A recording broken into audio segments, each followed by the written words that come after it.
We have first Helga Elu, who's a representative for the Nationalist Party, but also the European People's Party. Carmel Cacopardo is representing Alternativa Democratica and the European Greens Party, and Marlene Mitzi representing Partito Laborista, an incumbent MEP, and also she's representing the Party of European Socialists. Let's talk about taxation, where Europe wants harmonization. EPP and the PES both want harmonization and taxation, but Malta is against. And on this point, please, I'd like to pick just on the two parties. Marlene, on taxation, what are we going to do? Again, it's a question of what we have done. We have discussed at length FTT, financial transaction tax. We have discussed at length also tax harmonization. And yes, both the Socialists and Democrats and the EPP have agreed that this is the way forward. I mean, one of the biggest exponents of the financial transaction tax and one of the most vociferous is Anni Podimata, who's also Vice President of the European Parliament, and an SND member. But we have opposed it. Because in the end, we have seen the pros and cons of this. We do have a very strong financial services sector. We do have robust banks. We do believe that we have enough vigilance by our authority on this. And we don't believe that the one-size-fits-all in taxation and harmonization is the right thing for Malta to do. And so, yes, although this is one of those examples when the group wants to move somewhere because, in the end, the group is made up of people from different countries. People from different countries are going to see their own exigencies, their own wants and needs. So we do the same. And so, no, irrespective of what the group wants, as far as this is concerned, so it already happened, we have voted against. We do not want, we want that it is the state, the sovereign state who will decide what sort of taxation, how it is handled, how it is reported, and that we think that should remain within the countries. A lot of countries have not agreed to this. In fact, there are already 8 countries who have agreed to adopt the FTT amongst themselves, but the Commission is against this sort of like grouping. Yes. You know, so yes, we're against this sort of things. We believe in our own taxation system, which is robust enough. I'm sure it's not perfect, but we believe that the sovereign should have the right to decide on those particular issues themselves. Helga. I mean, the EPP is definitely against consolidating tax rates. And like Marlene said, we have a very strong financial sector here. We have the right authority and I would definitely, and Malta, I mean, our party definitely wants a competition on tax rate, a healthy competition on tax rate. What the EPP says is that we want a consolidated tax base.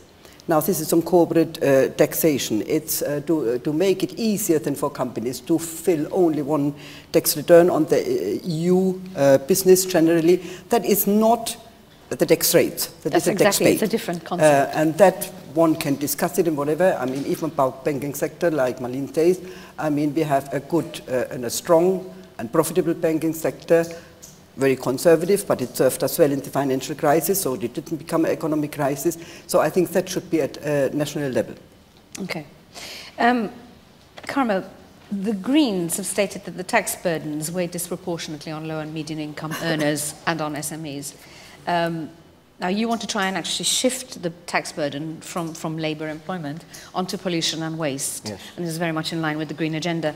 But how is this actually going to work? I mean, we already have quite a lot of taxes now on emissions and so on. The issue of tax shifting is not of increasing taxes, but specifically of shifting taxes from labour onto environmental impacts. You may note that the point was originally made, introduced in the EU agenda during the presidency of Jacques Delors when he presented his white paper in 1990. Jacques Delors is a Frenchman, and he belongs to the European Socialist Party. And there is a very long and detailed paper on the topic. Obviously, shifting tax does not mean increasing tax. It means reducing tax on labor onto environmental impacts. And that does not mean an increase in load, but in having the load which is carried in a more sustainable and equitable manner. Let's look at the economies in general. We've seen very clearly the impact of countries who allowed their national finances to basically fall below the Maastricht benchmarks. Marlene, if we can start with you, what is your position? The Socialist Party want to reduce deficits. Don't we all? So yes, it's been a tough 3-4 years. I'm pleased to say that the report on the banking union has been voted in the last plenary, and that will make an effect on the economies of the countries. But yes, I mean, yes, the aim should be to reduce deficits. The aim should be to make economies grow. It's the how, and it's how the economies are managed.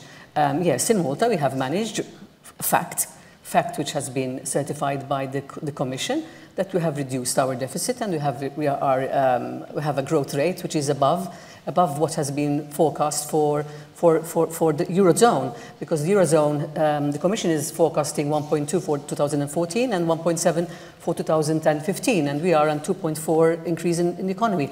So yes, I mean, saying the country should reduce deficits, it's like discussing the praise of motherhood, really. I mean, it's of course we should do it, and some countries are doing it. Then obviously there's going to be those people who think it could be done by austerity, by an austere way of doing economics, and some will take, listen, the way forward is stimulus. So the SND has gone for stimulating the economies. The EPP has gone for austerity. Austerity hasn't worked. Stimulus has worked. I mean, so yeah, there you have it. Helga, austerity hasn't worked. I feel that we have to consolidate the public finance, but with growth, not austerity, but we have to be responsible on our public spending. I mean, we can't put the public service with employing family and friends and have a huge wage bill. And that's where the EU comes in, and the national budget, and sees it, but then the implementation is at national level. But we cannot continue increasing our debt. In fact, the EBB is, as one of its earmarks, is to reduce the debt level to 60%. It is a tough measure. But we can't keep for our children in the future to inherit economies which are debt-ridden. So it has to be very final balance to keep your promises, your budgets are seen by the EU, then you in your national member states put them into reforms, but keep your promises, fulfill them, stick to them, but with a growth dimension in it. So use then what you have as funds available for a growth packet. Carmel, the Greens, when we talk about sustainable, usually people see it in terms of the environment, but you're also seeing it in terms of the financial sector investment in the economy to promote growth. Yes, sustainability is not just about the environment. Sustainability is about integrating environmental protection, economic performance, and social responsibility. Seeing, and also a cultural respect, because that is the fourth pillar of sustainability. It is an integration of all four. Is this the role of banks? Pardon? Is this the role of banks? Is that how you see banks? You think banks should be... Of course, banks should be ecologically responsible, which they are not. If one sees what we sometimes call development, it's been financed by banks. Banks are responsible for part of our ecological devastation, because they have financed it. Banks should look at the return to shareholders, not necessarily the social issue. But they are also responsible. You can go through the different banks' corporate social responsibility. All of them speak about their ecological responsibility, but it is absent in most of them. One of the things that the Greens is advocating is an offensive against tax havens.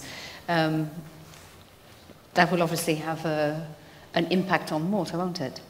The issue of tax havens and the financial transaction tax, which was discussed earlier, the financial transaction tax, which the Greens support and have voted in favor of, is a tax against speculation of financial instruments.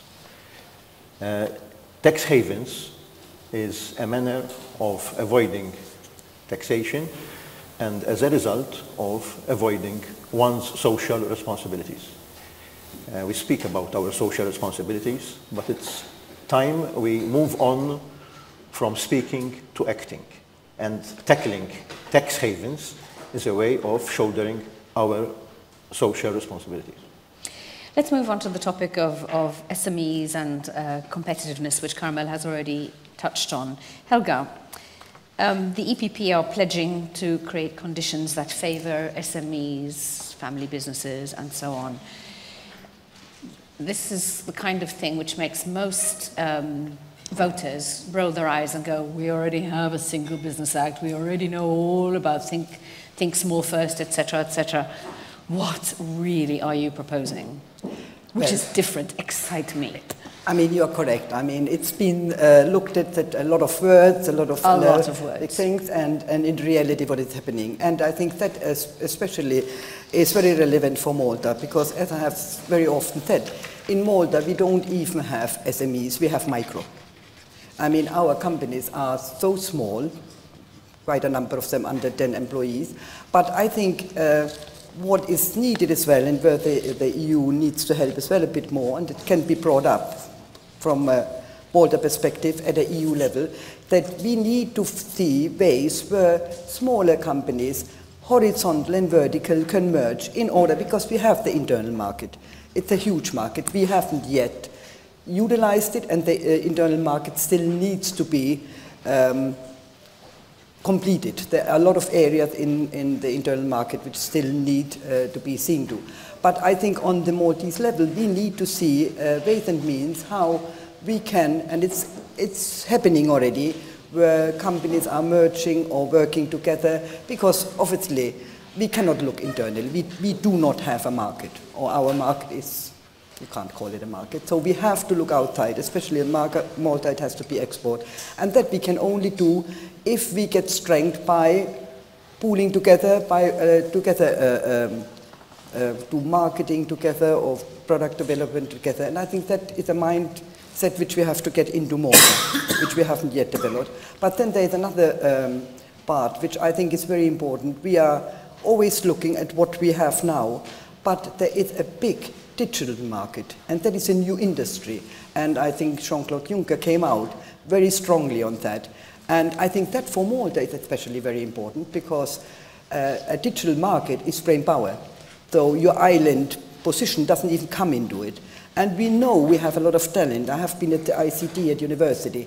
I mean, we have seen the MCAST, all EU-funded projects, obviously, and we know our youngsters already, our startups, are in this area, in apps, we read it in the newspaper.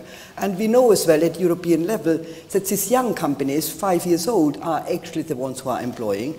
So I think that is a very important part. But unfortunately in Europe, so far on the digital economy, the member states all have their own rules. So there we have to have, not going to be very easy, but where there's a will, there's a way, a very strong political will to harmonize in order to grow into the new areas. I mean, you see the US, they have, 300 million consumers, we have 500 million. They are far ahead of us because they have one common. So I think these are the areas where we need to see at Europe as well, not just where we are, where we need to go.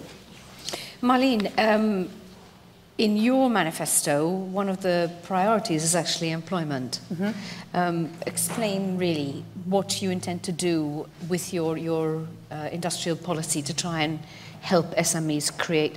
SMEs seem to be universally accepted as being the key to job creation. How are you going to do it? What's different about what you propose in this time? Right, correct. Actually, the S&D has prepared a very, very important document, which I have worked on with a few other MEPs, foreign MEPs, to create 10 points. We came up with 10 points on how to create work. And this was a project called Europe Back to Work. And yes, if we're going to concentrate on, I'm not going to go into these 10 points, but the fulcrum of the employment is, yes, SMEs. I mean, yes, we have micro here, but we call them SMEs. But in Europe, the majority, 80% are SMEs. And we have addressed how we can create employment and how we can increase the growth, the potential of our SMEs. And one of them is access to funds. We have included in this report all the stakeholders, and one of the important stakeholders is actually the banks. There are SMEs who want to grow. There are SMEs who want to expand their business, but they can't because they can't afford to do it out of their own funds. They find it very difficult to go to banks and get finance. When they get finance, the system is so telling, so burdensome, and the interest rates are unaffordable. So yes, access to funds is one of them. Education.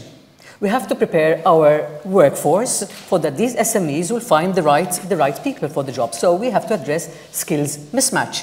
There are people, there are investors, foreign investors who want to come to Malta, but they don't find the right people to employ.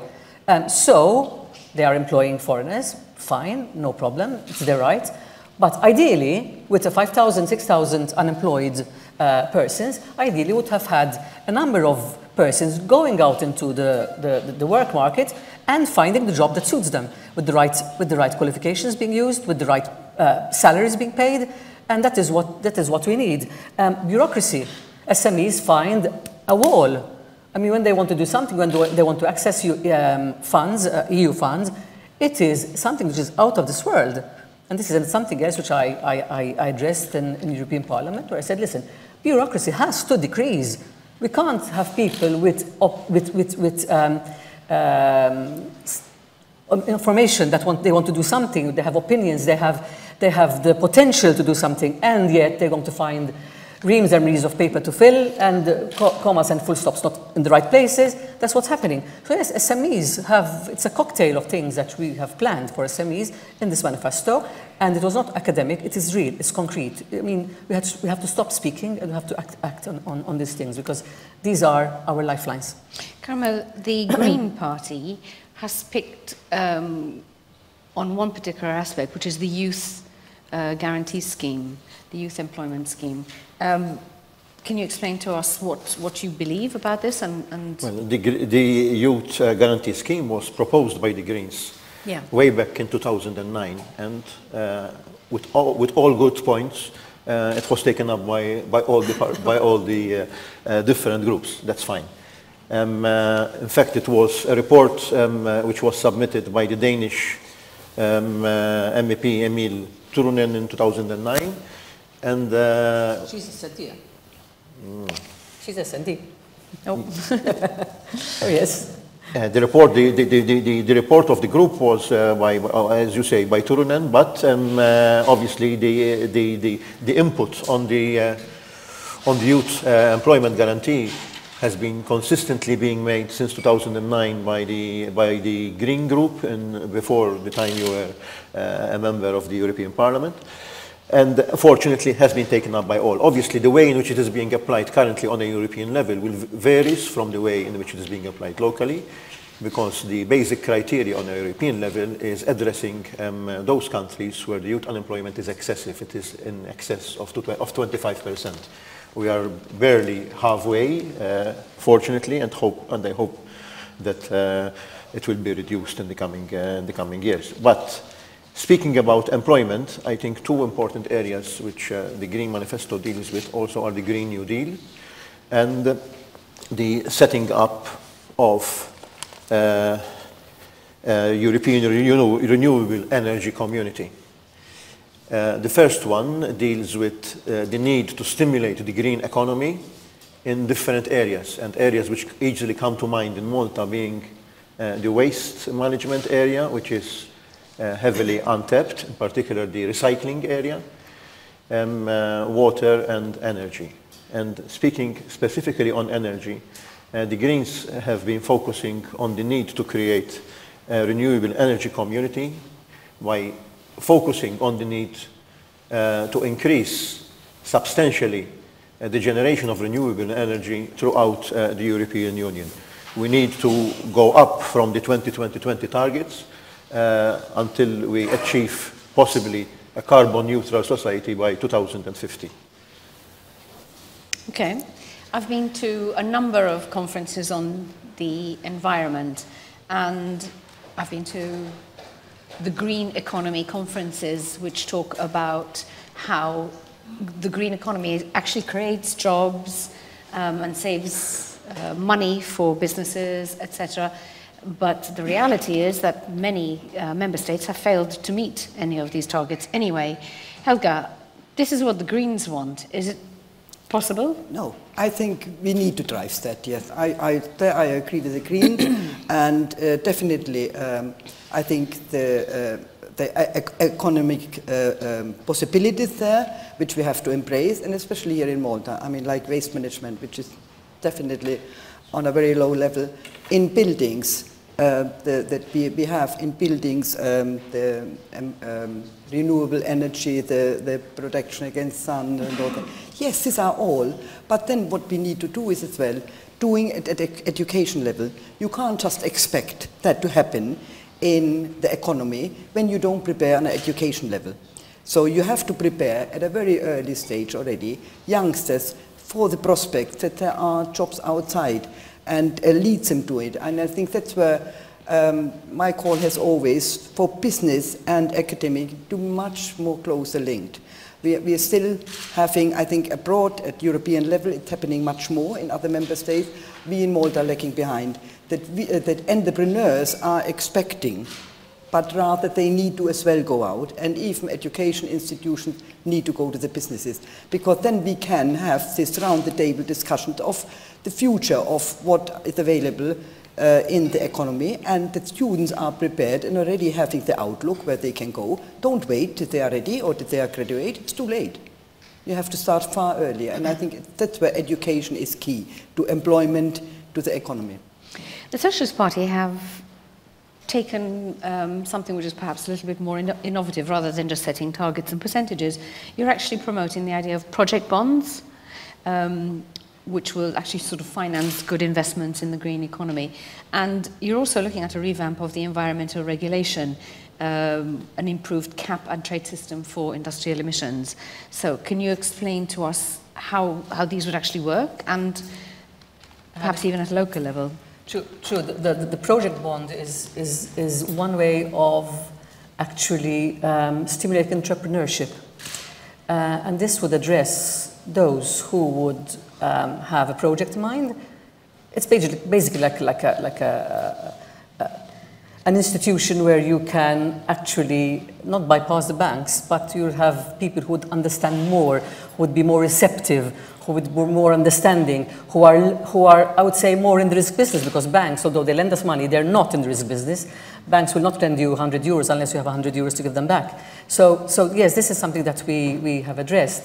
And we have addressed this in relation to green jobs, the creation of green jobs. This is the creation of green jobs, and the importance of the creation of green jobs is one of the 10 points which we have put forward, with Emily Turunen, the Danish MEP, was part of the group, the S&D group. So yes, a lot of good things come out of the Socialists and Democrats, which the Greens also agree with. I'm sure even the EPP agree with. So the creation of green jobs and the stimulation of green jobs, and the creation and the helping them, and the bond project is one of those things where you act and not you speak. Okay, so that is where we're going. We want to stop speaking about these things and let's do something about it. Okay. Carmel, European Renewable Energy Community, that's your solution to this. Tell me about it. Yes, I've already mentioned it. Obviously, the first cooperation between the founding fathers of the European Union was a coal and steel community.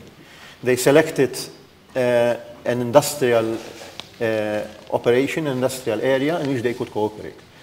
Similarly, the setting up of a European renewable energy community would elevate the requirement for a renewable energy to EU level, facilitating cooperation between member states, and also facilitating research, which is still not sufficiently developed. For example, in the past 1.5 to 2 years, we had research going on in Maltese waters on the generation of renewable energy from waves. And they identified an area just outside Zebuch in Gozo, where it was found that renewable energy from waves could be generated commercially. It is these types of projects, this type of research, which can go on in the different areas from which one could generate renewable energy. JRTU, one of its groups, was actively involved in that project, which was funded by EU research funds, and also had an involvement from the University of Malta and other academic institutions. The setting up of this community would provide coordination on an EU level, as well as more funding for this type of projects, and the possibility of having more of these projects which succeed in each of the 4 corners of the European community.